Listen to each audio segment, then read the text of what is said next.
Olá, sejam todas e todos muito bem-vindos mais uma vez para a nossa jornada solidária, arte-terapia em tempos de Covid. Estamos discutindo resiliência a partir dos contos, das histórias, e hoje é um dia muito especial para nós também, assim como todos têm sido e como serão também, né, os nossos próximos encontros. Em nome da Fabíola e da equipe do NAP, professores, corpo técnico e docente, boas-vindas a todas vocês, a todos vocês. Hoje eu quero apresentar para vocês a professora Otília Rosângela de Souza, psicóloga junguiana, arte-terapeuta, é radicada em Belo Horizonte, é diretora do Integrate Centro de Atividades, um centro de atendimento a idosos e também concursos de pós-graduação em arte-terapia. A Otília Rosângela já foi presidente da União Brasileira das Associações de Arte-terapia por 2 mandatos, é também atual vice-presidente, já foi dirigente da Marte, e tem feito um trabalho muito importante, né, no campo da arte-terapia no Brasil, é também uma das pioneiras nessa nossa atividade profissional, tem um trabalho incrível, tem também livros publicados já, um livro especificamente sobre criatividade com idosos, um outro livro mais recente, que é fantástico, que trata da questão do sagrado, da religiosidade, né, no nosso cotidiano, em função dos nossos arquétipos, do nosso inconsciente coletivo, e como isso se reflete no campo das artes, né. A Otília também, além de ser psicóloga junguiana, né, ela fez um mestrado em criatividade na Espanha e um mestrado em teologia no Brasil, onde ela estudou justamente, né, as questões ligadas ao sagrado no nosso cotidiano, né, independente de religiosidade, de religião, mas as questões da espiritualidade também, né, alicerçadas pelo Jung, que dá o referencial da maioria dos cursos de arte-terapia aqui no Brasil, inclusive os cursos, né, do NAP e os cursos do Integrate, da qual a Otília é diretora lá em Belo Horizonte. Então, a gente dá as boas-vindas para a Otília hoje, né, e ela vai estar trazendo para nós a questão dos contos e contextos nas diferentes faixas etárias, né, já que esse tem sido o nosso tema. Então, como que nós podemos abordar os contos e os seus contextos com pessoas em diferentes idades, desde as crianças até os adultos e os idosos. Otília, seja muito bem-vinda, a palavra é toda sua agora. Pessoal, um bom proveito. Vamos fruir e usufruir desse encontro mágico desta noite. Até mais. Gratidão, Celso, pelas palavras, gratidão ao NAP, a Fabíola, pelo convite, é sempre uma alegria estar aqui junto com o pessoal do NAP, né? A gente tem muito carinho por essa instituição, também dou aula no NAP, então é uma alegria estar aqui com vocês. Então, hoje nós vamos falar um pouquinho, né, sobre a importância dos contos e os contos nas diversas faixas etárias. Vou começar aqui uma apresentação para nós acompanharmos aqui.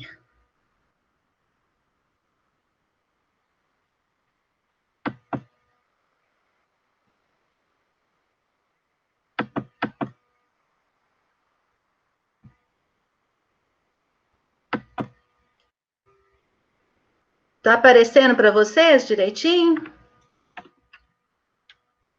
Tá ok, Celso? Está sim, Otília, já temos aqui o slide na tela. Obrigado, pode continuar. Bom, então, os contos e contextos nas diversas faixas etárias. É importante, nós vamos falar um pouquinho sobre o valor terapêutico dos contos, depois os tipos de contos mais comuns, né? A infância, adolescência e fase adulta, e a terceira idade, utilizando os contos, por que utilizar os contos nessas faixas etárias? O valor terapêutico do conto, porque ele é uma comunicação direta com o inconsciente. Né? A linguagem dos contos é uma linguagem simbólica, então a linguagem do inconsciente também é simbólica. Então, quando nós contamos um conto, nós estamos falando diretamente ao inconsciente, por isso ele não produz resistências. Né? É muito difícil uma pessoa não gostar de ouvir o conto. Então, quando nós perguntamos assim, vocês querem ouvir um conto, né? Todo mundo normalmente fala que quer, que gosta de conto. Porque existe uma mente inconsciente que pode ser acessada e mobilizada para ajudar no trabalho psicológico. É a parte sábia da psique. ela é expert nos problemas e dificuldades do cliente, portanto, também conhece as soluções. Então, nós trabalhamos na abordagem junguiana, e aí nós acreditamos nisso, né, que o inconsciente tem a sua sabedoria própria, e ele ajuda no crescimento psicológico, nesse trabalho que nós fazemos. Então, por isso, contar um conto. A simbologia auxilia o cliente a experimentar e acessar seus recursos internos. Só um minutinho que tem uma faixa aqui, você está... E encontrando o caminho para a cura de seus problemas. Os conflitos, normalmente, né? Otília, desculpa interromper um minutinho. Eu acho que você precisa selecionar a tela cheia, porque para nós o seu slide está parecendo cortado pela metade. Ah, tá ok. Vou voltar então. Vê se você consegue voltar, por favor. No começo estava aparecendo total. Isso, agora apareceu inteiro. Tenta selecionar a tela apareceu cheia. Inteira agora? Agora está com aquela parte da sequência de slides. Ah, então deixa eu voltar aqui. A tela inteira, né? Ok. Tem que selecionar, né, na plataforma, exibir tela inteira.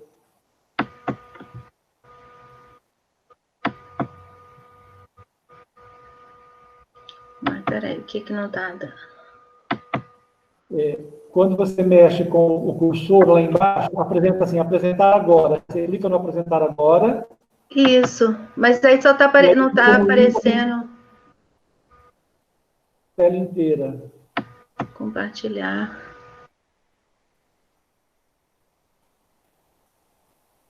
Está vindo.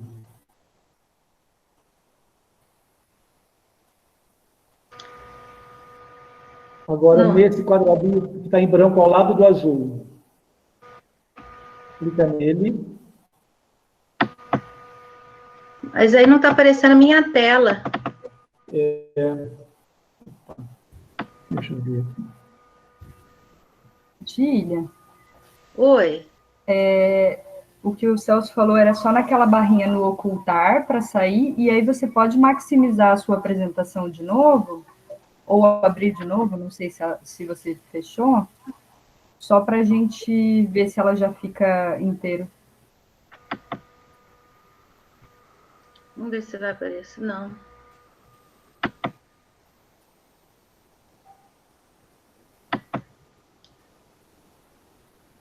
Vou parar a apresentação e começar outra vez. Vamos ver. Perfeito. Qualquer coisa eu vou acompanhando. A tela inteira aqui, ó. Isso. Aqui eu vou... Clica naquela miniatura da tela em compartilhar. Uhum.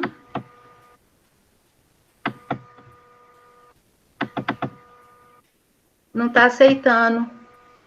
Ele está entendendo que eu já estou compartilhando, será? Acho que não, que aqui está fechada a sua apresentação, então... Mas tem que clicar naquela miniatura da tela para habilitar... Ah, tá na miniatura aqui em cima. Isso. Agora foi. Uhum. Vamos lá, pode abrir a sua apresentação agora.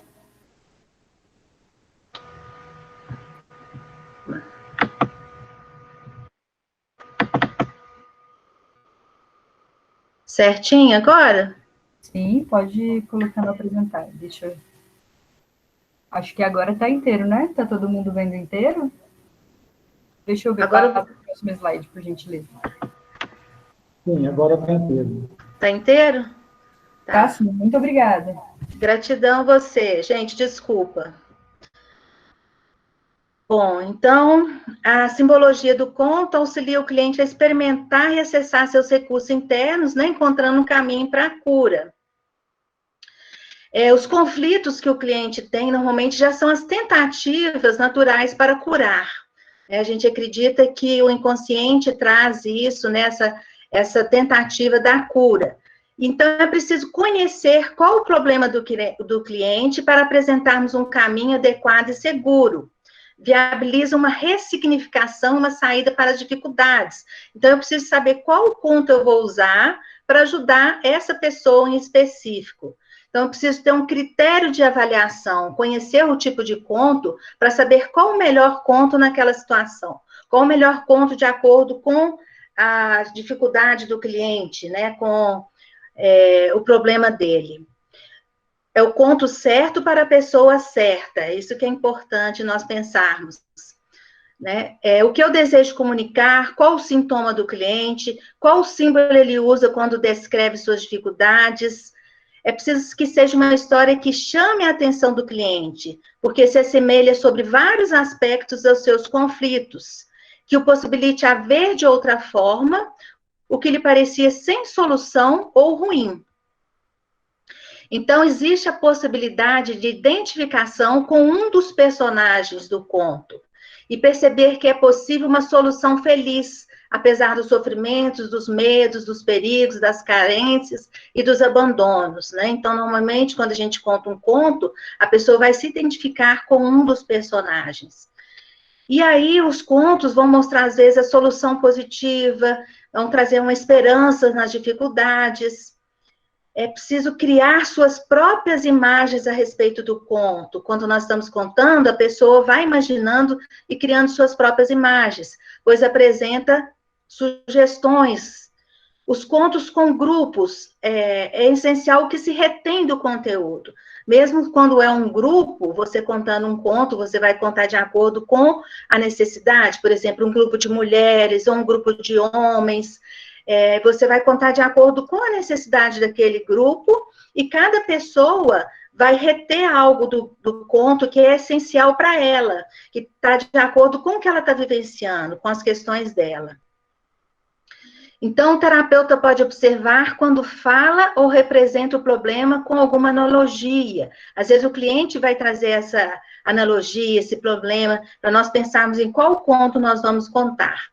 O conto precisa tocar o coração da pessoa, a pessoa precisa enxergar que existe saída para o seu sofrimento. A motivação para mudar, o conto pode produzir essa motivação para mudar. E isso já é 50% do caminho, quando a pessoa já está motivada à mudança. A natureza intrínseca da pessoa será acessada como instrumento de cura. Então, a energia psíquica, né, pelo conto ser simbólico, já se movimenta, e a natureza intrínseca da pessoa já começa a ajudar nesse processo de cura.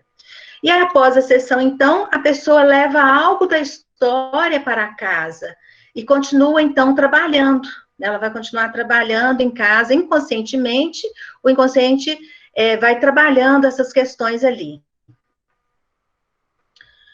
As fábulas é um tipo de conto, é uma composição literária em que os personagens são animais, plantas, até objetos inanimados, que representam características humanas, tais como a fala, os costumes, etc.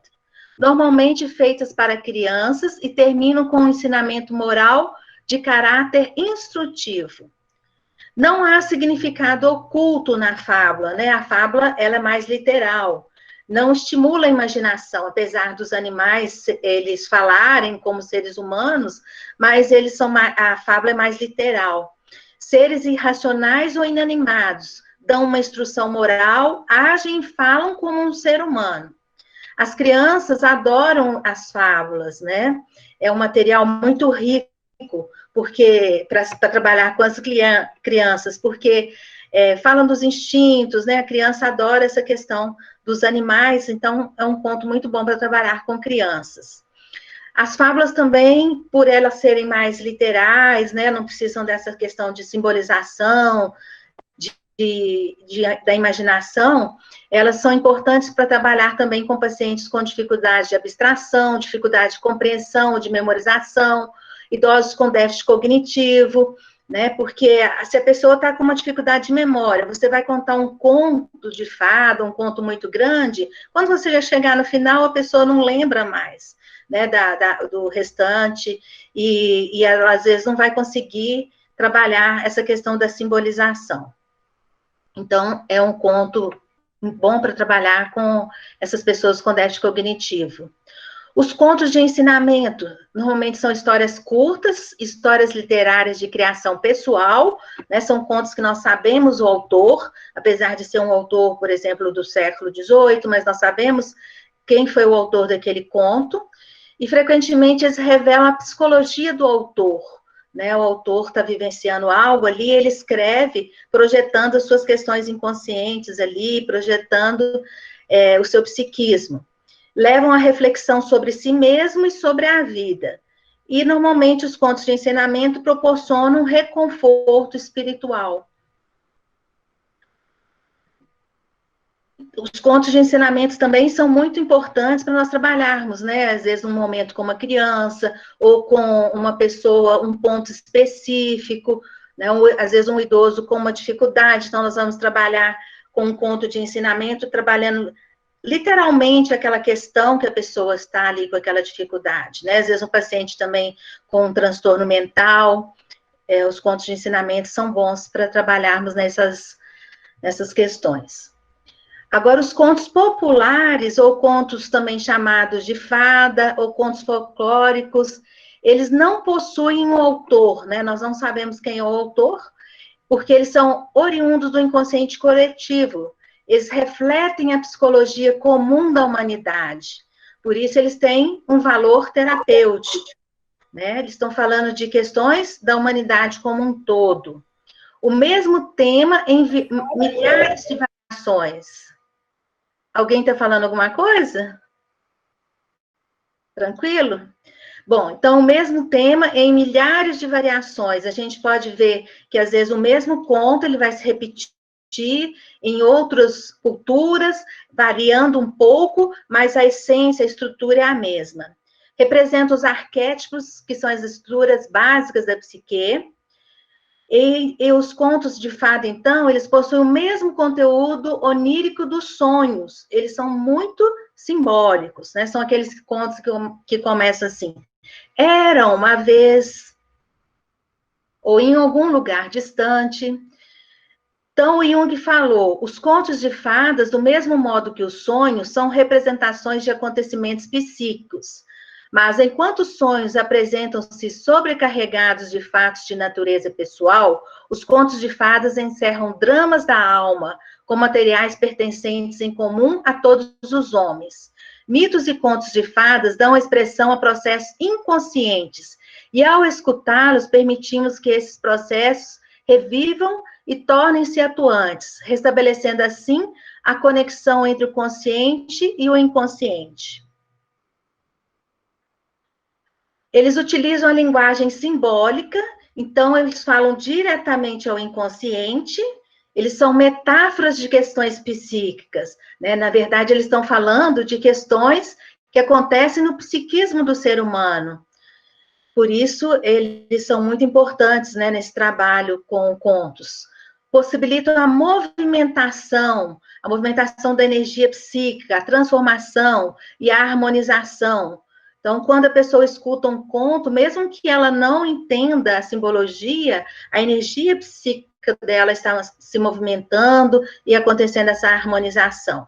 Uma história certa no lugar preciso, no tempo exato, e que abranja todo o problema do paciente, pode construir uma ponte entre uma pessoa e outra. O Hans Dickmann, que disse isso. Então, a realidade do ser humano, eles vão falar das realidades do ser humano, das suas buscas, eles vão trazer os traumas, muitas vezes os conflitos, decepções, dificuldade de relacionamentos, dificuldade de lidar com os pais, do desejo de ser herói, dos monstros que tem que combater no interior e no exterior de si mesmo. É reconhecer que dentro de si existem vários personagens, né? Então, um conto, aqueles personagens que aparecem ali no conto, eles fazem parte da pessoa mesma, assim como no sonho. Quando nós sonhamos, né, os personagens que aparecem no sonho são personagens nossos psíquicos. Então, os personagens sempre têm algo a ver com o indivíduo. É o reflexo da percepção que o indivíduo teve de si mesmo durante todos os tempos. Eles vieram aí dessa construção, né, da humanidade. Os arquétipos São condições humanas ou vida a ser vivida. Eles estão falando dessas condições humanas, ou falam também da vida que o sujeito pode viver, né, do potencial. O Bruno Bettenheim disse assim: nossa maior necessidade, mais difícil realização, é encontrar um significado em nossas vidas. O significado mais profundo de um conto de fadas é diferente para cada pessoa, em diferentes momentos da vida. Então, o paciente pode descobrir não só um meio de sair de seu sofrimento, mas também um meio de encontrar a si mesmo, como fez o herói da história. E ouvindo um conto também, né? Ele pode ter insights ali e encontrar soluções próprias. Atuam como um medicamento que vai direto na origem da infecção que age, resgata a saúde e a lucidez na psique. Então, o conto, às vezes, ele vai ali naquele ponto do conflito, naquela questão que a pessoa precisa trabalhar e ajuda nesse resgate ali da saúde. Então, quadros de diferentes fases da experiência humana, né, da experiência psíquica, eles vão trazendo. Então, eles vão falar da experiência da sombra, a experiência do ânimos, da ânima e das imagens de pais e mães por trás deles. Eles vão também falar de um tesouro inacessível ou inalcançável. No inconsciente, todos os arquétipos estão contaminados um pelo outro, né? Então, esses personagens, os arquétipos, e aí eles têm esse relacionamento que o conto vai trazendo ali.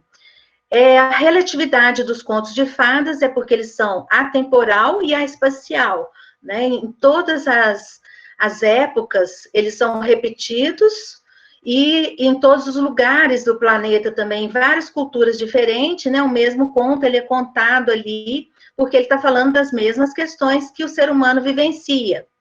A origem, então, são as experiências individuais de erupção de algum conteúdo inconsciente. Então, é uma projeção, né? Quando alguém escreveu um conto de fada algum dia, né? Pode ser séculos atrás, alguém escreveu um conto de fada. Então, foi uma projeção ali de experiências, de um conteúdo do inconsciente. Só que eles são sonhos ou alucinações acordadas, né? É como se a pessoa estivesse sonhando, alucinando, porque é a linguagem simbólica, a linguagem lá do inconsciente. Eles espelham a estrutura mais básica, a estrutura da psique. Delineiam a base humana universal. É a expressão de acontecimentos interiores. Então, eles vão falar desses conteúdos do inconsciente coletivo. Então, é preciso nós sabermos interpretar o conto para sabermos qual conto nós vamos contar para o nosso cliente. Né? Não é contar um conto porque eu acho bonito, porque eu gosto, porque eu acho interessante. Não, eu tenho que saber qual conto que vai ser melhor para essa pessoa. Então, para isso, nós precisamos de um sólido conhecimento do assunto. E aí, precisamos, então, ter muita prática para poder saber interpretar um conto. Isso é um estudo, né, que deve ser feito. Então, a interpretação psicológica. Primeiro, nós precisamos da exposição, saber o tempo e o lugar onde ele acontece, né? As pessoas envolvidas. Então, se é um rei com uma filha, se tem uma esposa, né? A rainha está presente ou não está? Quais são as pessoas que estão envolvidas ali? Ele acontece onde? É numa caverna, numa montanha, é num reino? E aí nós estamos precisando também perceber qual o início do problema, como começou o problema no conto, quais são os altos e baixos da história, o clímax, né, o ponto decisivo, ou existem alguns, né, clímax, ou um. Qual a conclusão que esse conto traz? É uma conclusão feliz ou catastrófica? Existem contos que são felizes, a maioria, mas tem outros que são catastróficos, ou alguns contos nem têm um final, né? Ele fica suspenso. É preciso desvendar o mundo do conto de fadas, o simbolismo do texto, digeri-lo psicologicamente e saber por onde a libido vai, né? Então, se o conto ele está mostrando o movimento da energia psíquica, nós precisamos compreender, né, essa libido, essa energia psíquica, por onde ela vai. Então, a infraestrutura objetiva e impessoal da psique. Então, eles não são aspectos individuais e pessoais, eles estão falando do inconsciente coletivo, dos arquétipos. A companhia da sombra, né? Trabalhar os contos, eles começam, às vezes, trabalhando a questão da sombra. São os traços positivos e negativos, os traços demoníacos que aparecem no conto, a sombra do herói, né? Os aspectos do arquétipo que foi rejeitado pela consciência coletiva. Então, às vezes é aquele animal, né? Ou o dragão, às vezes faz a parte ali, o papel da sombra, que tem que ser confrontado, ser trabalhado ali. E aí são analogias com problemas individuais de interação da sombra, da nossa própria sombra. São incitamentos do mal, oportunidade de desenvolvermos nossa consciência. Então, é uma oportunidade de trabalhar a sombra para o desenvolvimento do ser humano, da consciência. Enxergar nossas próprias mesquinharias, né? Ciúmes, ódios, rancores. Então, lá no conto tem um personagem que mostra a raiva, o ciúme, está trabalhando essas questões à sombra. Transformar em bem positivo. É preciso fazer esse trabalho. Tendências de um desenvolvimento unilateral, muito espiritual ou muito instintivo, né? Vai gerar um desequilíbrio na personalidade. Então, o conto vem mostrar que a gente precisa fazer esse trabalho para acontecer esse equilíbrio. Atitude consciente e responsável transforma a sombra num amigo. A sombra, ela tem uma função compensatória complementar. Ignorar a sombra, a gente vai ter uma falsa personalidade, né? Aquela pessoa que usa só a persona, eu sou boazinha, e não integra a sua sombra, e a sombra age sem a pessoa perceber, é uma falsa personalidade. A ânima nos contos de fadas, né? Quando ele fala na falta de energia, então começa lá o conto, o rapaz, né, está doente, está sem energia, porque a perda da ânima, né, essa falta de contato com a ânima, vai levar a essa dificuldade de contato com a própria energia psíquica. A ânima, eu acredito que vocês que estão assistindo já sabem, mas só pontuando, né, que a ânima é a parte inconsciente, a parte feminina do inconsciente do homem, né? Assim como nós temos biologicamente os hormônios, o homem tem os hormônios femininos, ele também inconscientemente, psicicamente, ele tem a ânima, que faz essa parte inconsciente feminina. Então, nos contos, né, quando está trabalhando a ânima, a vida não flui, a energia está enclausurada dentro de tendências mesquinhas e malévolas. Quando o primeiro passo é dado com relação ao problema da sombra, a ânima é ativada. Então, às vezes acontece isso, né, de ele enfrentou a sombra, enfrentou as dificuldades para poder começar a interagir com a ânima, né, com a parte feminina que aparece ali no conto. A repressão da ânima por razões convencionais vai levar a uma automutilação psíquica. E aí aparece no conto, né, os perigosos feitiços que a ânima exerce sobre o homem, cujo ego e força de vontade são fracos. Segui-la é perder o contato humano e voltar ao estado selvagem. E reprimi-la, né, negá-la, é a perda do espírito e da energia.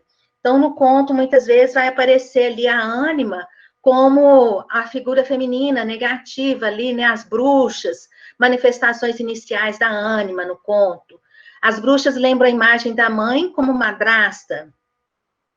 Então, na vida, né, o conto está falando dessas questões psíquicas do ser humano. Então, na vida, o homem que não tem contato com a própria ânima, de repente, ele se torna, entre aspas, como uma bruxa, né? Assim, ele vira temperamental, os seus humores, às vezes, vão atrapalhar nos seus relacionamentos.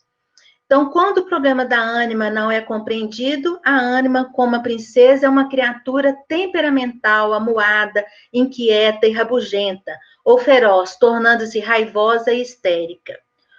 O rei, nos contos, né, muitas vezes é o pai da ânima, que também no conto é análogo ao dragão. O rei impõe, então, tarefas intransponíveis ao herói que deseja conquistar a sua filha. Então, o ego, né, ele precisa conquistar ali a ânima, entrar em contato com aquela ânima. Por trás da ânima está a possibilidade de um desenvolvimento interior do herói. O velho, né, que aparece no conto, é uma figura auxiliar que aparece quando o herói está em dificuldade e precisa de um conselho. Né? Então, o velho normalmente aparece no conto, simbolizando o self, ajudando ali o herói, ajudando a fazer esse processo ali. O dragão transpassado pela espada é a tentativa de discriminar os instintos de tal forma que os conteúdos inconscientes indefinidos se tornem mais definidos. Né? Então, a espada, ela é objetiva, e aí é fazer esse trabalho mesmo, né? Tá mostrando isso, trabalhar ali esses conteúdos. O rei que necessita da água da vida, né? Porque o rei está ali sem sabor, a vida está sem sabor, ele está precisando de encontrar essa ânima. A ânima é alma, né? Entrar em contato com a própria alma, com essa água da vida. Como os vampiros, né? A ânima aprecia o sangue das vítimas. Então, a ânima suga essa energia se o homem não entra em contato com ela. Então, o conto vai tratar disso. Impulsos ou desejo ardente que os conteúdos do inconsciente têm de invadir o consciente. Impulsos e desejos renegados drenam a energia do consciente, né? Por isso que aí tem a fadiga, a apatia, né? A gente vai falar na teoria junguiana de um complexo, né? Um complexo está drenando a energia da pessoa. As peles de animais, normalmente, são evidências de uma natureza não redimida, né, dos instintos, de não entrar em contato com essa parte inconsciente. Instintos, não redimir essa natureza. Os conteúdos psicológicos que se desenvolvem incompletamente aparecem como coisas desagradáveis. E aí, nos contos, muitas vezes, eles vão mostrar sendo lavados ou eliminados, tem a hora certa para isso acontecer. Os sintomas neuróticos são como peles e escondem conteúdos positivos e importantes do inconsciente. Né? Então, aí o conto vai terminar muitas vezes, né? Vai mostrar ali o casamento com a ânima, o príncipe com a princesa e a emancipação da sombra. Né? Então, esse encontro ali, e vão falar, né? E foram felizes para sempre. A energia é gradualmente depurada para a consciência e acontece uma conexão positiva com o mundo. A criatividade de amar, né? Então, a pessoa se torna uma pessoa mais criativa, mais inteira. Agora, o ânimos nos contos de fadas, né? O ânimos, assim como a ânima é do homem, o ânimos é o lado masculino do psiquismo da mulher. Então, são modelos de como a mulher pode lidar com essa figura interior. Então, no conto, é a heroína. São passos diferentes no processo de conscientização. Então, tem, por exemplo, o conto do Barba Azul, que é um assassino, incorpora aspectos ferozes e mortais do ânimos na forma mais diabólica. Né? Então, se a mulher não entra em contato com esse seu lado inconsciente, que o ânimos também vai fazer essa ponte, né, do inconsciente com a consciência, ele ajuda quando ele é bem integrado. Se a mulher não faz esse trabalho, ele passa a realmente atrapalhar os relacionamentos, atrapalhar a vida dessa pessoa, assim como mostra lá no conto do Barba Azul. O homem possui qualidades primitivas de caçador e guerreiro, elevado a matar. A mulher já está a serviço da vida. Então, quando a mulher tem um ânimo negativo, né, ela não... No conto, às vezes, vai mostrar esse ânimo negativo, são aquelas mulheres que não entram em contato com esse seu lado, ele retira a mulher da existência e mata a vida que existe nela. Né? Então, são mulheres que não conseguem se colocar, não conseguem assumir uma liderança, ter uma postura diante da vida que é muito ligada à questão do guerreiro, do masculino, né? Então, o ânimos pode aparecer como a personificação da morte, pode tomar aspectos de pai, pode aparecer como um velho que mais tarde se torna um jovem. E o efeito de isolamento do ânimos também, né? A pessoa também fica isolada, é uma pessoa que não participa inteiramente da vida.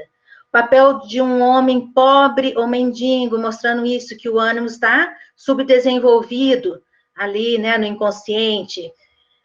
O ânimos pode paralisar, torna a mulher muito agressiva, né? Então, a mulher que não tem contato com o próprio ânimos, ela vai ser uma mulher agressiva. Normalmente, ela às vezes se torna inconscientemente, ela não percebe, mas ela agride ou ela é obstinada, né? Essas características vêm do inconsciente e tomam conta da consciência.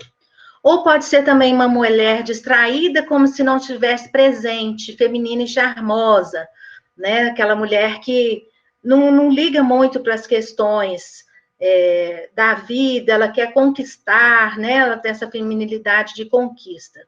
No início, a princesa é incapaz de realizar as tarefas, né? No conto mostra isso. Tem aquela apatia, aquela inércia. O ânimos é uma espécie de espírito arcaico e está também ligado à nossa natureza instintiva e animal. Né? Ele é lá arcaico, é um arquétipo, lá do inconsciente.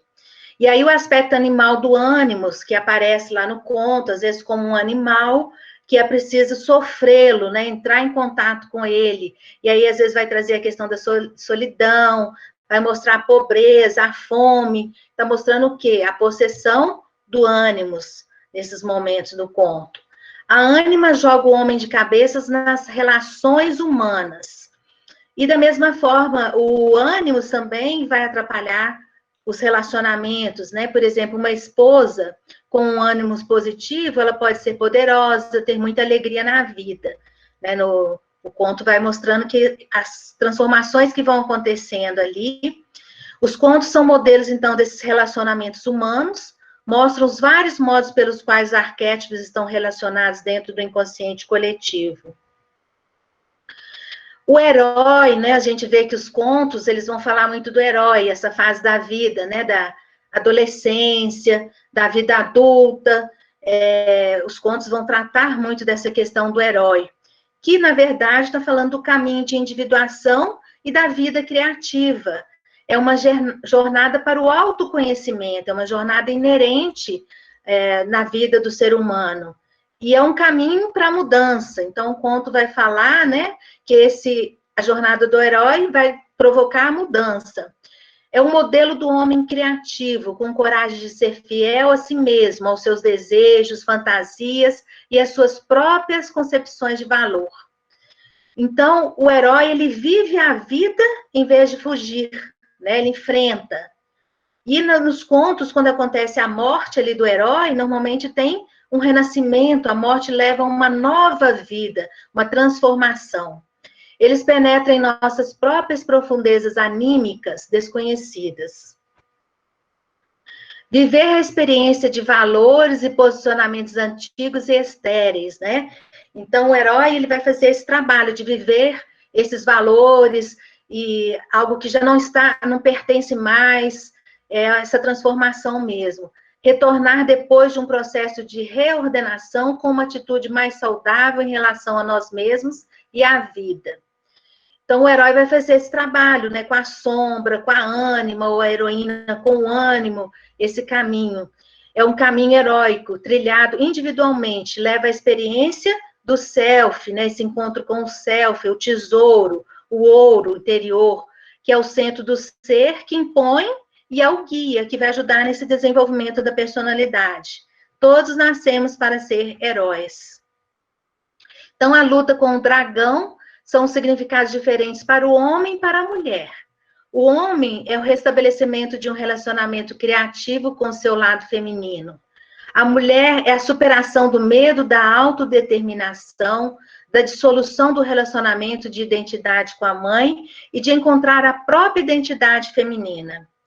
As mulheres, então, vão desenvolver a masculinidade, quer dizer, o seu herói interior, vão romper com as estreitas concepções patriarcais, valorizar o feminino e despertar do sono de Bela adormecida, né? Então, o conto que tem ali a Bela adormecida, que vem ali o beijo, né? O ânimo, essa parte masculina, para despertar desse sonho e se tornar ali a heroína.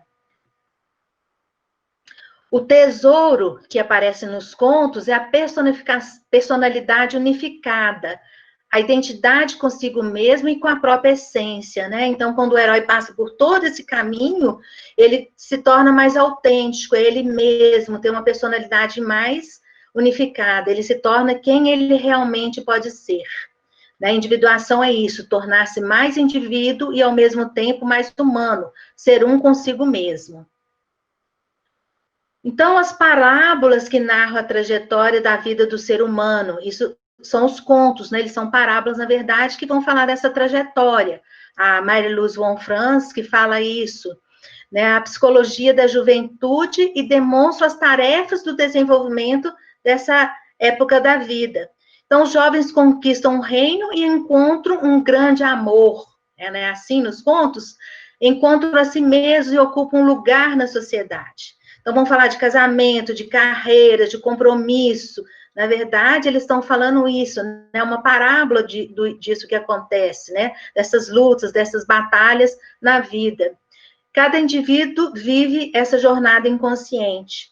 Na mais humilde das vidas, aparentemente, podemos ver a jornada do herói, principalmente naqueles que acordam cedo e batalham para sustentar suas famílias e para superar suas dificuldades.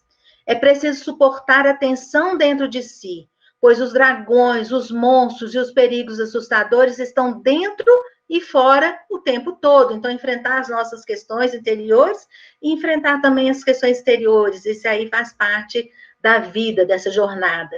Quando o sujeito percebe que as deficiências e os medos são universais, inerentes aos seres humanos, ele fica mais leve.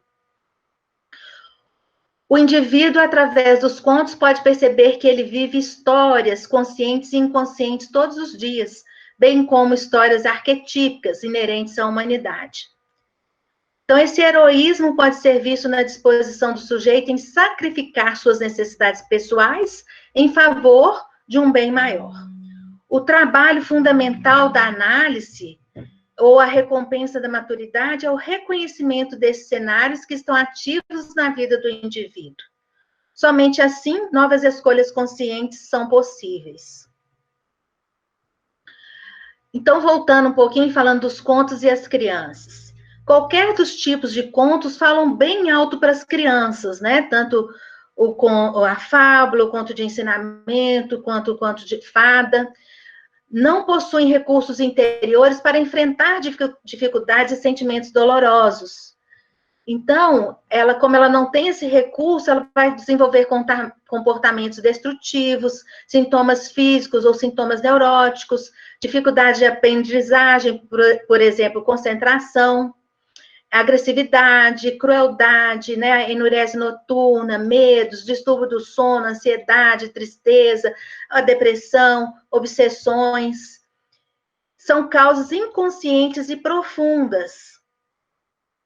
Então, o conto vai ajudar, porque quando nós vamos abordar uma criança, nós não podemos abordar as dificuldades com uma conversa mais literal, mais focada, né? Porque é um pensamento, uma conversa, e às vezes é muito invasivo para a criança. E a linguagem dos contos, então, uma linguagem mais natural, é a imagética e da metáfora, que é a linguagem da criança. Então, é muito mais fácil você contar um conto que vai abordar aquela dificuldade da criança. Ela vai sintonizar muito mais com o terapeuta. É uma linguagem, então, simbólica, né? As histórias, é uma comunicação indireta, auxilia a enfrentar os sofrimentos. Né? Ela se reconhece ali no conto, reconhece o sofrimento dela, e ela então estabelece aquela transferência e começa a colocar mais as questões dela. A história certa pode ir ao cerne da questão, ingressar no mundo interior. Escolher uma história ou criar uma metáfora que contém o problema e as possíveis soluções. É importante isso, né? A gente saber quais são as questões dessa criança. A encenação com bonecos, fantoches, junto com o conto, né, para ajudar a criança a entrar na história, entrar na imaginação, né, a expressão depois com a pintura, o desenho, massinha, o barro. Personagens conseguem o seu objetivo ali no conto, isso vai ser uma inspiração, então, para a criança, né, de coragem, iniciativa, para ela enfrentar as próprias questões dela. Quando imagina algo, ela está se preparando para realizar algo também. Enxergar os acontecimentos na medida certa e encontrar suas próprias forças para enfrentá-los e superar as dificuldades. Aqui alguns exemplos de livros que a gente pode usar, né, além desses outros contos todos, a gente pode usar com a criança para falar das questões dela. Então, tem livros que vão falar do que é a terapia, né, o mundo de dentro, o mundo de fora, onde a criança pode aprender que ali naquela terapia ela pode falar desse mundo interior dela. Os livros do Rubem Alves são muito bons para trabalhar com criança. Aqui tem um exemplo, como nasceu a alegria, mostrando aqui uma flor que tem uma pétalazinha aqui machucada, né, diferente, então vai falar das diferenças e como superar essas diferenças, né, a operação da Lili, então uma criança que vai passar ou passou por uma cirurgia, Segredo, Segredíssimo, é um livrinho que vai falar a criança que sofreu abuso, e aí ela não conta para ninguém, né, então você não vai chegar diretamente falando com ela, né? Ela que tem que trazer. Então, às vezes, o conto vai falando que a menina tinha um segredo, então a criança vai contar também o segredo dela, e aí você vai trabalhando com a criança. Quando você está doente ou internado, então vai falando dessas questões, né, que às vezes a criança passa e que para ela são muito difíceis, né, aqui da minha boca saem cobras e lagartos, né, então a criança que agride, que fala palavrão, e aí você vai trabalhando ali através de um conto de forma lúdica e agradável, né, o homem aqui que amava caixas, então trabalhando o relacionamento do filho com o pai, né, as dificuldades de relacionamentos, né, as dificuldades às vezes de expressar o amor, o problema da centopese lá. Então, dessa forma lúdica, você vai trabalhando, né? Vermelho de vergonha, amarelo de ciúme. São livrinhos que você pode usar para várias situações. Verde de inveja. E agora vamos falar um pouquinho dos contos de velhos. No conto de fada, nós vimos ali, né? E foram felizes para sempre. O príncipe casou com a princesa. E aí, depois, eles foram felizes para sempre? Os contos normalmente terminam assim, né? Mas e o que aconteceu depois? Eles tiveram filhos, as dificuldades que foram surgindo ali, o que aconteceu? Então, os contos de velha vão falar disso, dessa segunda etapa da vida, né? Dessa época.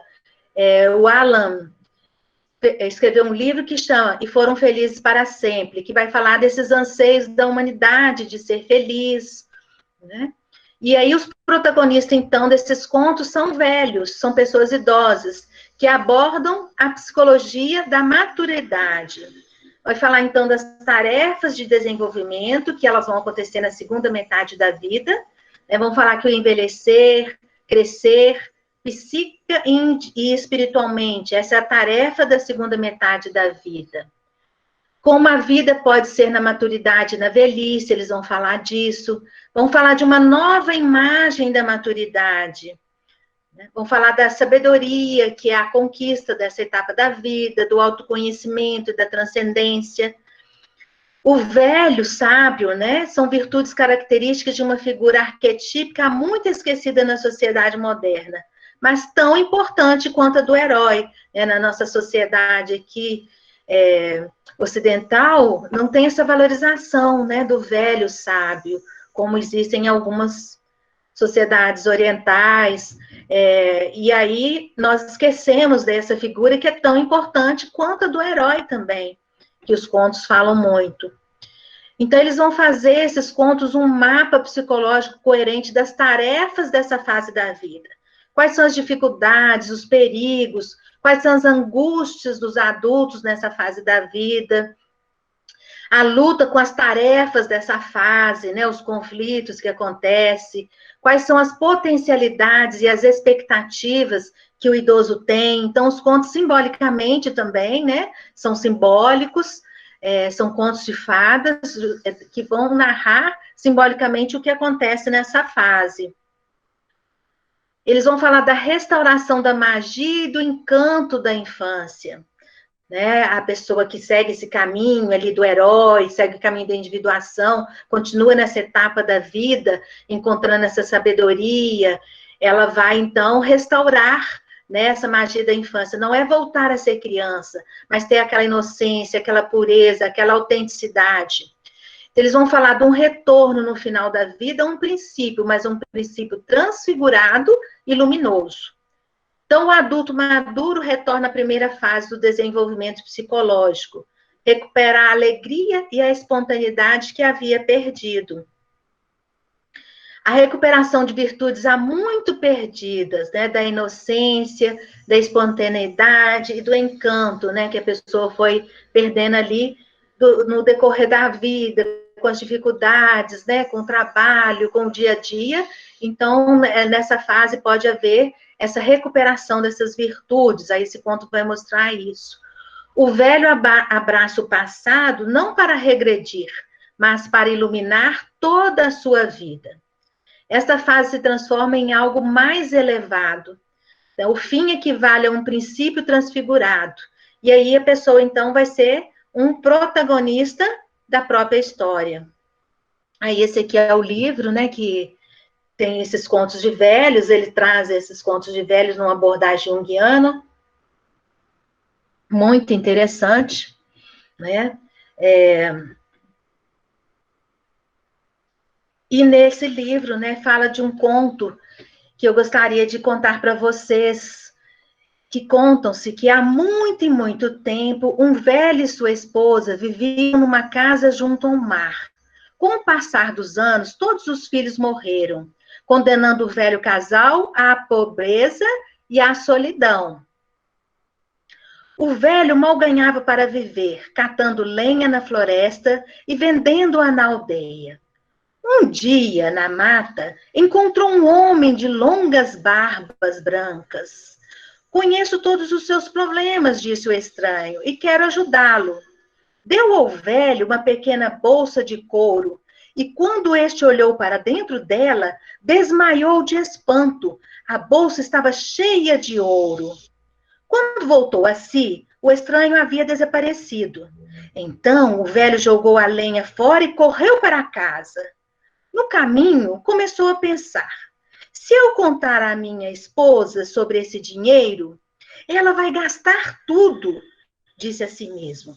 Então, quando ele chegou em casa, não mencionou nada à esposa. Em vez disso, escondeu a bolsa de dinheiro embaixo de um monte de estrume. No dia seguinte, ao acordar, o velho viu que a esposa havia preparado um esplêndido café da manhã, com pão, chouriço, muita coisa boa. E aí ele perguntou: onde você arrumou isso, mulher? Ah, ontem você não trouxe lenha para casa. Então, eu fui lá e vendi aquele monte de estrume que estava ali escondido. E o velho, então, fugiu gritando desolado. E foi tristemente trabalhar na floresta novamente. Mas lá no fundo da mata, encontrou novamente o estranho, o homem das longas barbas, riu. Sei o que você fez com o dinheiro, mas ainda quero ajudá-lo, disse ele. Então deu ao velho outra bolsa cheia de ouro. O velho correu para casa, mas no caminho de novo começou a pensar: se eu contar à minha esposa, ela vai esbanjar essa fortuna. E ele, então, escondeu o dinheiro na lareira, debaixo das cinzas. No dia seguinte, ao acordar, ele viu novamente a mesa preparada com um delicioso café da manhã. E a esposa respondeu: como você não trouxe lenha, eu vendi as cinzas para o fazendeiro lá de cima. E o velho correu para a floresta, arrancando os cabelos de desespero. No fundo da floresta, encontrou o estranho pela terceira vez. O homem de longas barbas sorriu tristemente. Parece que você não está destinado a ser rico, meu amigo, disse o estranho, mas ainda quero ajudá-lo. Deu ao velho uma grande sacola. Pegue essas 2 dúzias de rãs e vá vendê-las na aldeia. Então, use o dinheiro para comprar o maior peixe que encontrar. Nada de peixe seco, molusco, chouriço, bolo ou pão. Apenas o maior peixe. Dizendo isso, desapareceu. O velho correu à aldeia e vendeu as rãs com um dinheiro na mão, viu coisas estupendas que poderia comprar no mercado. E achou peculiar e estranho aquele conselho, né? Mas seguiu em frente. Apesar disso, decidiu seguir suas instruções à risca e comprou o maior peixe que encontrou. Voltou para casa muito tarde para limpar o peixe, de forma que o pendurou lá no telhado, no caibro do telhado. E ele e a esposa foram dormir. Naquela noite, caiu uma tempestade tão forte que o velho e a mulher podiam ouvir as ondas do mar reboando ali nos penhascos sobre a sua casa. E no meio da noite, alguém bateu à porta. O velho foi ver quem era e deu a cara com um grupo de marinheiros. Os jovens marinheiros estavam dançando e cantando à entrada da casa. E aí eles gritavam: "Obrigado por salvar nossas vidas." "Do que vocês estão falando?" perguntou o velho. Então, os pescadores contaram que haviam sido surpreendidos no mar pela tempestade e não sabiam para que lado remar, até que o velho acendeu uma luz para eles. "Uma luz?" perguntou. Então, eles mostraram, e o velho viu seu peixe pendurado no caibro, brilhando com uma luz tão forte que podia ser vista a milhas ao redor. Desse dia em diante, o velho todas as noites pendurava o peixe para trazer os jovens pescadores de volta. E eles dividiam o produto de sua pescaria com eles. E assim, ele e sua esposa viveram confortavelmente e gozando de grande estima até o fim de seus dias. Então, esse conto muito interessante, né? Ele vai falar dessas questões que a pessoa vive nessa segunda metade da vida. A gente vê, né, que o conto começa com a mulher e o velho, né, o idoso ali, eles estão vivendo na pobreza, os filhos morreram, então eles estão falando da dor que é muito difícil para o ser humano, né, perder um filho. Então, é um conto que já vai falando assim, que ele não vai poupar, né, o indivíduo dos problemas, das dificuldades, do conflito dessa parte da vida. Ele não vai suavizar a nós que estamos escutando. Perto do mar, né, na entrada da floresta, era a casa deles. Então, está mostrando ali que eles viviam ali, entre o inconsciente, né? Cata lenha para ganhar a vida. Então, simboliza esse processo de recuperação material do inconsciente, esse catar a lenha que simboliza ali no conto. A bolsa cheia de ouro que ele recebe, né, a magia retorna inesperadamente. Inesperadamente, ele encontra ali um desconhecido que dá para ele aquele ouro. Então, no transcurso dos acontecimentos cotidianos que a pessoa pode encontrar a magia da vida. O estranho vem ao seu encontro. E essa é a tarefa, então, do idoso, de reconhecer essa magia. Ele esconde o ouro, né, debaixo ali do estrume, e aí está mostrando o quê? A suspeita, a ganância daquele idoso ali, né? E aí o estrume, debaixo do estrume, que está mostrando, então, mais ainda a natureza dessa odiosa intenção dele, né, de esconder. E aí estão trabalhando a questão da sombra, né? A esposa vende, e então o velho é punido por sua avareza. E aí ele ganha outra bolsa e torna a escondê-la, ainda movido pela suspeita e pela ganância. Mas em menor intensidade, porque agora ele já esconde debaixo das cinzas. Então ele perde o dinheiro. Então está falando das desgraças que acontecem, né, nos contos lá do herói, mas que também acontecem nessa época da vida. Perder o ouro força-o a encarar sua própria face sombria, e este é o tema seguinte dos contos de velhos: autoconfrontação e autocorreção. Se ele continuasse a insistir em suas intenções gananciosas, não teria comprado o peixe, como o estranho sugeriu. e, novamente, nenhum outro desenvolvimento teria ocorrido. E aí, esse conto vai falar, então, dessa estratégia, da sabedoria que o idoso, né, vai superando e vai conseguindo nessa fase da vida. É dominar a própria sombra, que ele compra o peixe quando ele faz isso, né? Ele não seguiu aquela intenção que ele queria de gastar de outra forma. E aí ele compra o peixe. Então, ele supera sua ganância e seu egocentrismo. Essa autotranscendência é o próximo tema dos contos de velhos, né? Ele vai falar, então, de estranho, que esse estranho é algo mais elevado que o normal, né? Do que a consciência do ego. E aí a gente pode pensar nesse estranho como esse self que está ali ajudando, né? Nesse desenvolvimento da personalidade. Então, após ele encontrar o maior peixe, ele pendura esse peixe. E aí, quando ele faz isso, o peixe pendurado ali, ele poderia ser roubado, ou um animal, né, um pássaro podia comer o peixe. Aí ele está mostrando que ele adquiriu, então, essa ingenuidade, essa inocência, a confiança nas intuições do seu coração. Ele não guarda para si, né? Simbolicamente, ele oferece para o mundo, ele oferece essa luz para o mundo. E aí, esses pescadores, então, são salvos pelo peixe luminoso do velho. Retrata, então, essa etapa final do envelhecimento, né? Que ele está falando, então, dessa sabedoria que o velho pode passar para outras gerações, né? Que ele pode ajudar nessa transformação da sociedade, que esse é o objetivo dessa fase da vida, né? Desse desenvolvimento psicológico.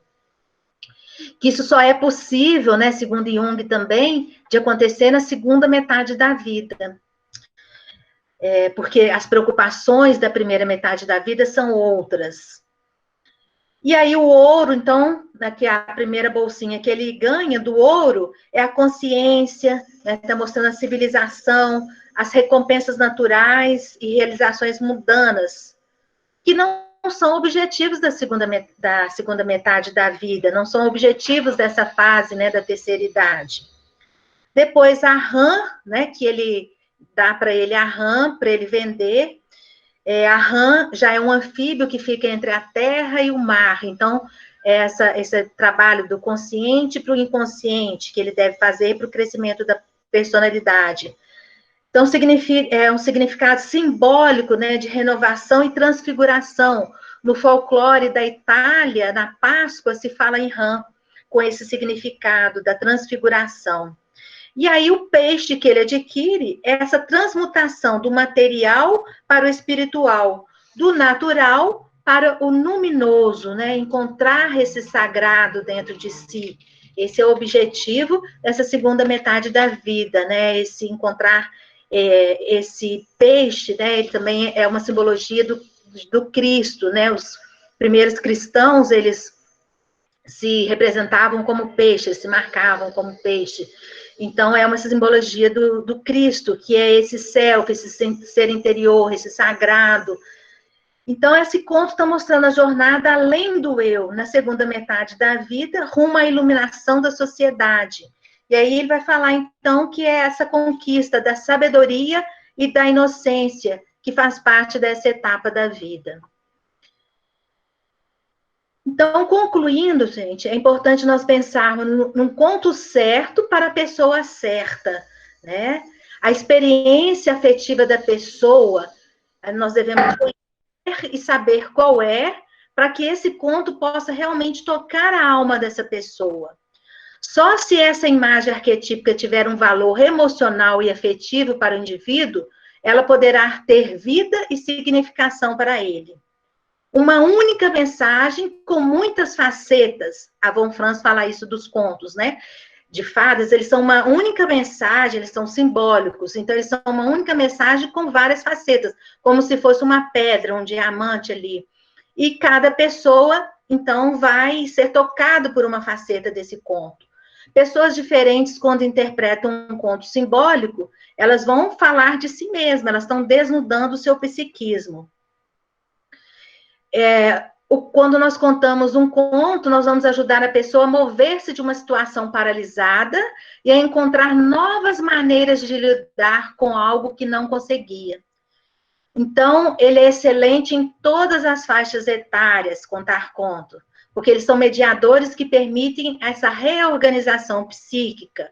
Mesmo que a pessoa não entenda esses símbolos todos, eles vão ajudar nessa reorganização psíquica. Representam os dramas principais vividos pelos seres humanos, separação, rivalidade, morte, e de forma não ameaçadora. Então, eles vão falar de forma criativa, lúdica e artística sobre as condições do ser humano. É justamente a função terapêutica dos contos que pode explicar por que eles permanecem eternamente, sendo transmitidos de geração em geração. E aqui a bibliografia, né, que eu me baseei para estar falando para vocês, está aqui. E eu gostaria de agradecer, então, e passar a palavra agora para o Celso, né, que o Celso vai fazer as perguntas, né, vai falar sobre as perguntas aqui, nós estamos disponíveis para as perguntas. Ok, eu tenho algumas perguntas aqui. Muitos alunos, muitos participantes estão perguntando qual o nome desse conto que você interpretou, do livro do Snem. É O Peixe Luminoso. Mariana, só me ajuda aqui, por favor, como que eu volto aqui, que agora eu me perdi.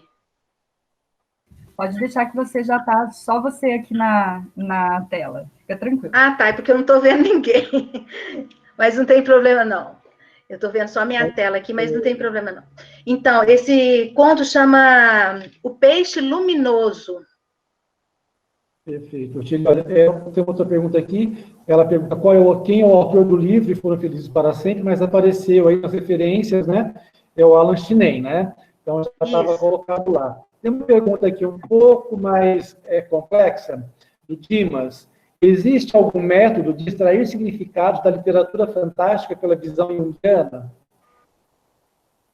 Esse método que eu falei, você tem que conhecer mesmo o conto, né, entender onde ele começa, né, qual é o clímax, quais são os personagens. É muito com a prática mesmo, a gente estudar, né, estudar a simbologia, cada símbolo que aparece ali, o significado.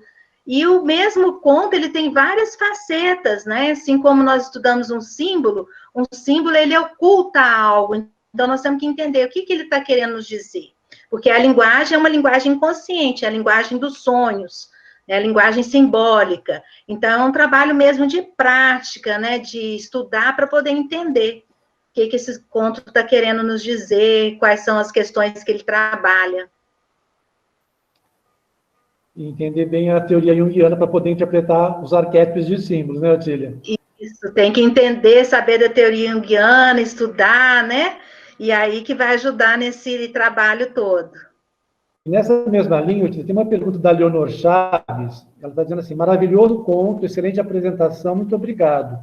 Otília, você dá curso sobre esse tema? Curso? Sobre os contos na literatura. A gente fala sobre esse tema, né, na pós-graduação, que eu também coordeno uma pós-graduação, a Fabíola coordena pós-graduação aí em São Paulo, tem vários cursos aí, e aí nesses cursos a gente fala sobre esse tema dos contos, sim, né, gente, porque a teoria junguiana, quando nós trabalhamos a teoria junguiana, nós estamos trabalhando com os contos nessa abordagem, procurando entender. Tá? Ok. Eu tenho uma última pergunta aqui, Otília, da Lucimari de Azevedo. Se você indica algum conto para crianças nesta época de quarentena? Nessa época de quarentena, um específico, a gente tem que entender as questões da criança, né?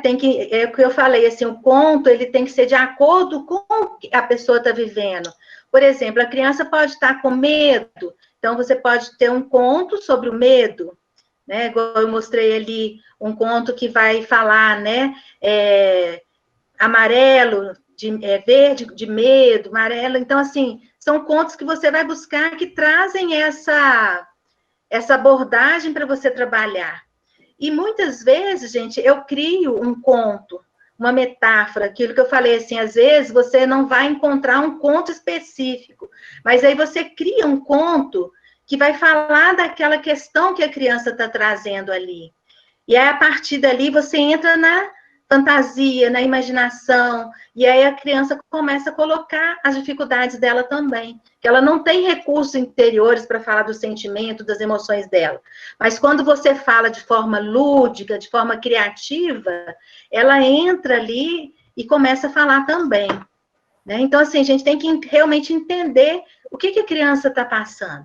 Todos os contos são importantes. Né? Tem contos que vão falar desse crescimento. Né? Então, por exemplo, o Pequeno Polegar vai falar do medo da criança crescer. Né? Então, você tem que procurar entender o que o conto está falando e o que vai ser importante para essa criança. Por exemplo, nós podemos falar do Chapeuzinho Vermelho. O Chapeuzinho Vermelho, então, está trabalhando a questão do medo. Também, o Patinho Feio, nós vamos trabalhar a questão da autoestima, trabalhar a questão, às vezes, com a criança que não tem um pai, né, está afastado do pai, ou que não conhece o pai biológico, que foi criado por outros pais, e aí ela vai se reconhecer ali, né, que ela descobriu que ela não era daquela família, que tinha um cisne, que ela era uma família do cisne, que ela foi cuidada por uma, nasceu de uma, mas foi cuidada por outra. Então, são questões que você vai trabalhando ali. Né, o João e Maria. Então, você pode trabalhar no momento, por exemplo, que você vai trabalhar uma criança que foi abandonada, né? Ou você pode trabalhar com um jovem que precisa sair desse domínio do pai, precisa enfrentar as questões, enfrentar a vida, e aí ele vai buscar, por exemplo, vai enfrentar lá no conto, né, que enfrenta a bruxa. E aí ele precisa enfrentar, ele precisa ter coragem, seguir o caminho dele. Então, você vai entendendo o que o conto pode falar simbolicamente, e aí, de acordo com a necessidade de cada um, né? Isso que eu quis passar muito para vocês. A gente tem que entender a questão, o conflito daquela pessoa para levar o conto certo, que isso que vai ser o medicamento certo para a pessoa. Nessa mesma linha, a Eunice está perguntando se você tem possibilidade de indicar algum conto para trabalhar para jovens com transtorno obsessivo compulsivo e ansiedade. Agora, de cabeça, eu não estou lembrando, não. Mas eu posso depois passar para a Fabíola, aí ela passa para vocês, tá? Mas se a gente pensar que o conto, quem tem um transtorno obsessivo, compulsivo de ansiedade, nós temos que trabalhar com questões que vão tranquilizar, né? Trabalhar com relaxamento, com um conto que vai passar para a criança uma segurança, né? Que ela, uma confiança. Porque muitas vezes a ansiedade, ela vem por causa das dificuldades, do conflito que a criança tem, e ela não consegue expor esse conflito. Então, quando você coloca um conto, e você entra ali na magia, e ela percebe que ela pode expressar, né, ela vai, então, conseguir superar essa ansiedade. Porque algo está atrás, por trás dessa ansiedade, a gente tem que entender, né, o que leva essa criança a ser ansiosa. É uma cobrança excessiva dos pais? Né? Então, a gente tem que entender o que leva essa criança a ser ansiosa. Primeira coisa, para você pensar na história que vai ajudar nessa questão. Pode ser uma questão, uma dificuldade de aprendizagem que leva a criança a ser ansiosa. Então, você tem que entender primeiro. Oi, Celso. A Adriana Monteiro está te perguntando se você atende clientes via online com viés junguiano através dos contos. Atendo. Eu atendo, mas não só através dos contos, né? Eu atendo online, atendo com arte terapia também, mas assim, aí quando tem um momento que eu vejo que é importante contar um conto, eu conto um conto. Então é isso, assim, tem um momento certo, né? Para aquela questão certa, a gente entra com um conto. E aí depois eu peço, por exemplo, para a pessoa fazer uma imagem desse conto. Né? E aí, aquela imagem que a pessoa fez, ela vai pegar um ponto específico do conto. E aquele ponto que ela pegou do conto tem a ver com as questões psíquicas dela. O mesmo conto, se você der para várias pessoas, né, para um grupo, e pedir para eles fazerem uma imagem do conto, cada um vai fazer de um ponto específico do conto, porque está ressonando com questões psíquicas de cada um, aquela imagem que a pessoa faz, naquela parte do conto. Tem só uma última pergunta aqui para a gente fechar. A Andréia pergunta onde essa pós que você citou que tem a aula sobre a simbologia e os contos, né? Bom, pessoal, a Otília é diretora do curso de pós-graduação do Integrarte em Belo Horizonte, né?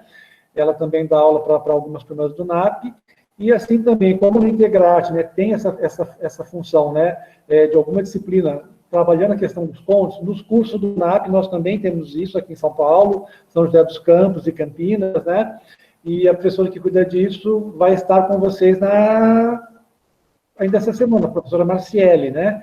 É quem trabalha a questão dos contos. Então, a questão dos contos é um conteúdo, né, que faz parte, né, do currículo básico, né, dos cursos de arte-terapia fundamentados e aprovados pela UBAT, não é mesmo, Tília? Isso mesmo. Né? Eu dou aula também aí no NAP, né? A Fabíola coordena vários cursos aí de pós em São Paulo, excelentes cursos. Então, quando eu dou aula lá no NAP, eu vou falar do idoso, aí eu falo dos contos de idosos, né? Essa abordagem toda. Então, são vários, né, cursos que tem, e aí estão falando dessa abordagem junguiana, né? Mas, assim, quem quiser saber mais, pode procurar aí a Fabíola, o NAP, que ela vai falar para vocês, né, dessa teoria toda junguiana, dos contos, que a gente vai trabalhando em diversas faixas etárias, né? Então, na pós, quando você vai trabalhar, falar da faixa etária da infância, então vou falar dos contos da infância, né? Na fase adulta, quais são os contos, né? Esse evento que o NAP está fazendo, ele está falando só de contos, mas isso na pós, normalmente, ele é mais destrinchado, né? E mais objetivo, assim, de acordo com cada faixa etária, que o nosso tempo não dá para abordar mais profundamente, mas na pós isso é abordado. Ok, é muito bom. Só aqui para fazer uma consideração final da minha parte, Otília, a Leonor pergunta, né, se o curso é presencial. Sim, Leonor, os cursos de pós-graduação em arte-terapia são presenciais, né, eles atendem pré-requisitos do Ministério da Educação, da UBAT também. No atual momento, apenas, né, que por conta da pandemia, e com autorização de portaria do Ministério da Educação, e com recomendação da UBAT, as aulas estão sendo ministradas de forma à distância, né, de forma online, única e exclusivamente por conta da pandemia. A gente, tendo a liberação, tendo um retorno à vida normal, né, ou ao novo normal, pelo menos, as aulas voltam a ser presenciais, né? A UBAT não reconhece, não recomenda cursos de arte-terapia online, que até existem, né? Os cursos precisam ser efetivamente presenciais. São online agora por conta da pandemia, não é, Otília? Isso mesmo, porque os cursos, normalmente, eles são teóricos e práticos, né? E aí tem que ter o estágio, tem que ter a supervisão, para que o aluno que faça uma pós-graduação, ele possa depois se associar na Associação Estadual de Arte-Terapia, que é ligada ao UBAT, União Brasileira de Associações de Arte-Terapia. Então, o aluno tem que fazer um curso presencial, com as matérias, com os currículos específicos, com o currículo específico, para que ele seja considerado um profissional arte-terapeuta pela associação do seu estado. Isso é muito importante a gente frisar, né, Celso? Porque os cursos, tem vários cursos aí que a gente encontra na internet, às vezes as pessoas fazem, mas depois não conseguem se associar como um profissional, né? Então, é importante vocês buscarem, né, um curso que segue esses parâmetros curriculares, como o NAP tem o curso que segue os parâmetros curriculares da UBAT, e que, então, depois você pode se associar como um profissional da arte-terapia. Isso é muito importante. Muito bem, eu vou convidar, então, a Fabíola Gaspar para encerrar a nossa noite. Estou vindo para cá, eu estou respondendo as perguntas aqui que darão. Otília, muito obrigada, é uma honra tê-la aqui, e essa apresentação fantástica e completa. Você deu todo o embasamento teórico, você deu uma história e trabalhou a simbologia. eu só tenho a agradecer e agradecer a todos e principalmente a você, Otília. Obrigada. Eu que agradeço, Fabíola, de coração pelo convite, o Celso, a todos vocês também por me ouvirem, né? E a gente está à disposição. Desejo tudo de bom para vocês. Um beijo. Obrigado, Otília. Um beijo, uma boa noite para todos, um bom descanso para todos. Amanhã nos encontramos novamente nesse mesmo bate-canal, nesse mesmo bate-horário. Boa noite a todos e um bom descanso. Obrigado, pessoal. Boa noite. Obrigado, Otília.